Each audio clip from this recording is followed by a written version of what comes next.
Jadi nggak cuma ngedumel, terus ngeluh, terus teriak-teriakan, terus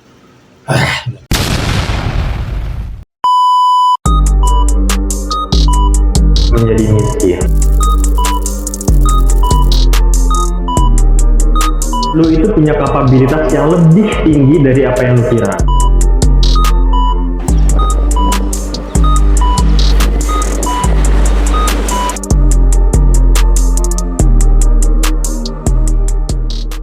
Oke teman-teman, baik lagi sama gua di channel Under UMR.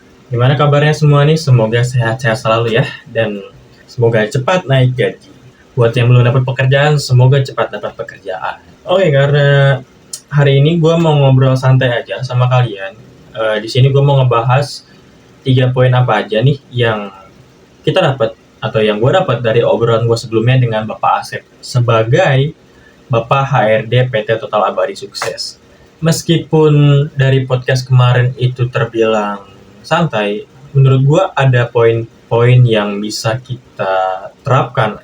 Apalagi untuk kita yang sedang mencari pekerjaan, kita yang mau melakukan interview, dan kita yang mau nyaman berada di sebuah lingkungan pekerjaan. Oke, tapi sebelum itu gue mau minta maaf dulu karena setelah gue nonton kembali juga videonya, gue ngerasa bahwa gue masih banyak kekurangan sebagai host podcast. Karena sebelumnya juga nggak pernah jadi host, nggak pernah jadi apalagi host podcast gitu. Ya mulai YouTube aja baru gitu.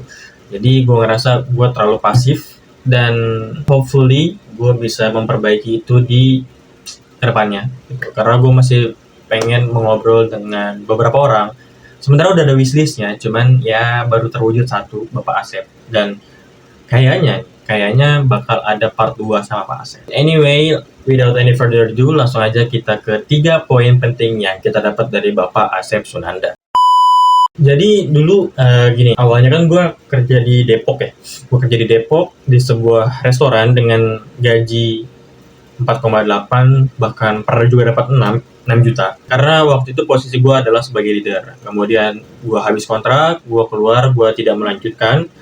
Dan karena waktu itu juga COVID ya, karena gue butuh untuk bulanan. Setelah gue ngobrol dengan teman gue di Jogja, ya mungkin kalian juga udah tahu ceritanya untuk kalian yang pernah nonton video-video sebelumnya gitu.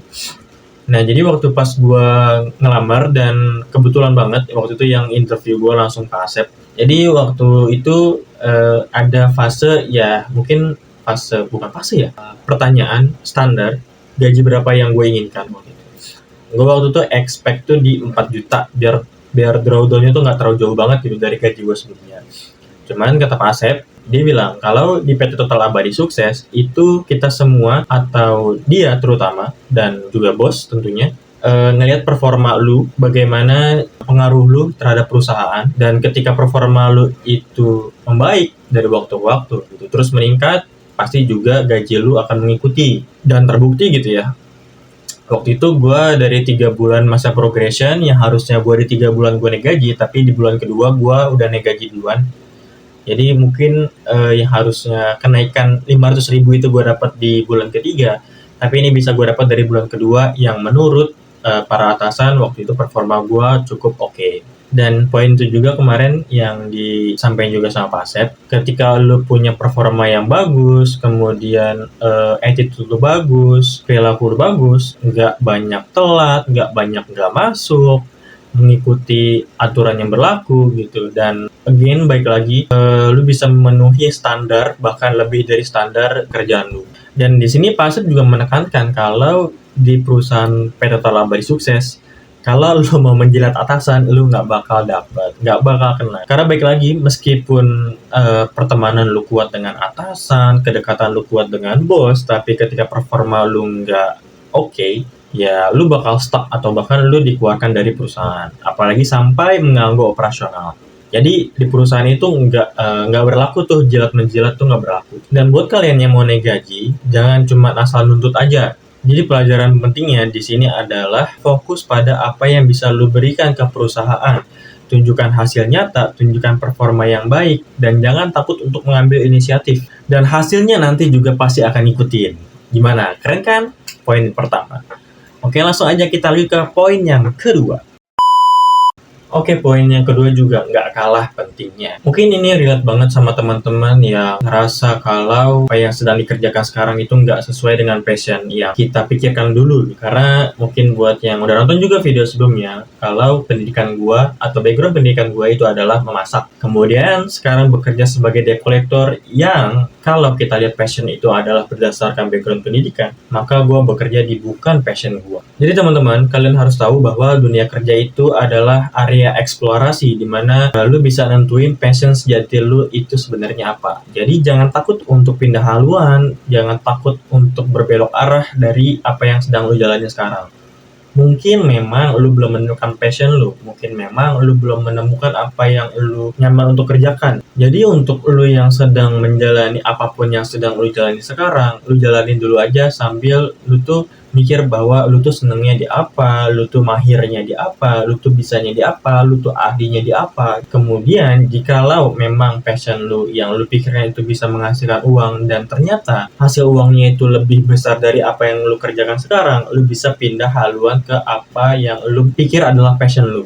Jadi di sini Pak Asep cerita kalau dia tuh dulu kuliah dan mengambil jurusan IT. Kenapa beliau ngambil jurusan IT adalah karena beliau suka main game. Gue juga agak kaget gitu kenapa beliau bisa mensimplikasikan alasannya untuk mengambil jurusan. Dan karena beliau merasa kalau itu bukan passionnya, bukan panggilannya, dia bekerja sebagai guru pelajaran, guru sejarah kalau nggak salah, terus juga pembina PMR, pernah juga jualan es jeruk, pernah juga admin BPKB atau apa gitu di Mandala Finance. Dan kemudian setelah banyaknya pekerjaan yang sudah dilakukan sama Pak Asep, ketika dia di Mandala Finance, dia sadar bahwa passionnya itu ternyata adalah menjadi seorang HRD. Bahkan beliau sering mendapatkan penghargaan sebagai karyawan terbaik beberapa kali di perusahaannya yang sebelumnya. Singkat cerita, setelah beberapa tahun bekerja di Mandala Finance, beliau gabung dengan PT Total Abadi Sukses yang tadinya diperuntukkan untuk menjadi admin gudang. Namun karena beliau saat melamar di PT Total Abadi Sukses, beliau menyertakan sertifikat Best Employee as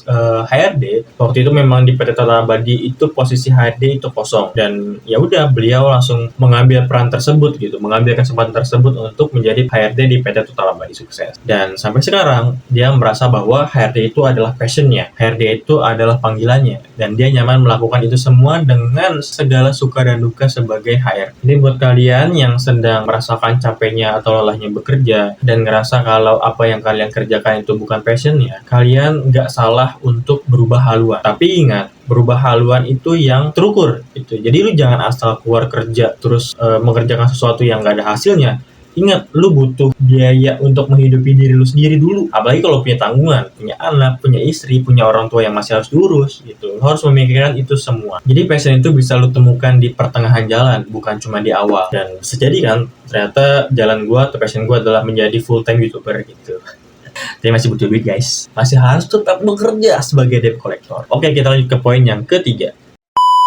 Jadi poin ketiga ini mungkin terbilang adalah soft skill, tapi cukup penting untuk lu punya ketika lu bekerja di lingkungan perusahaan yang mempertemukan berbagai macam orang, berbagai macam karakter, berbagai macam sudut pandang dan lain sebagainya. Penting banget untuk menjaga komunikasi, penting banget untuk selalu aktif tapi tidak overaktif. Jadi di sini Pak Asep ngasih tips untuk kita yang mau melakukan interview untuk jangan pernah pasif, tapi aktiflah bertanya, aktiflah bercerita. Jadi jangan cuma jawab iya Pak, iya Bu, enggak Pak, enggak Bu, oh iya, oh gitu. Jadi HRD itu bisa mengenal lebih jauh tentang kalian. Jadi ini tuh penting banget guys. Jadi ini tuh sangat amat penting. Selain itu, dia itu ngajarin sesuatu yang unik, tapi itu ternyata relate banget. Kan tadi gue udah mention kalau kita itu di dunia bekerja, kita itu dipertemukan dengan macam-macam orang, macam-macam sudut pandang, macam-macam karakter. Jadi beliau itu punya kebiasaan setiap dia pulang kerja atau setiap dia pulang duluan, dia tuh selalu mengucapkan terima kasih semuanya, mohon maaf lahir dan batin.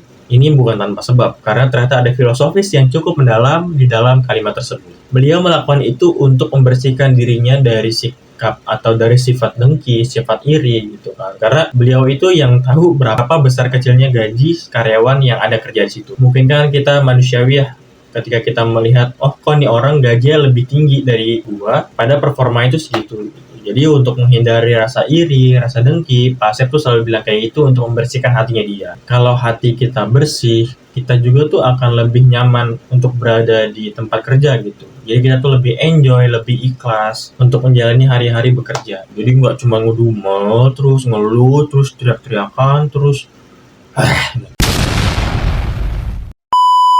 dan ini juga ngebantu kita untuk ngebangun kekeluargaan gitu. Karena bisa dibilang PT Total Abadi ini kekeluargaannya tuh cukup erat karena ya gue bisa bilang itu karena gue bekerja di sana gitu dan gue ngerasain sendiri atmosfer yang ada di sana tuh seperti apa.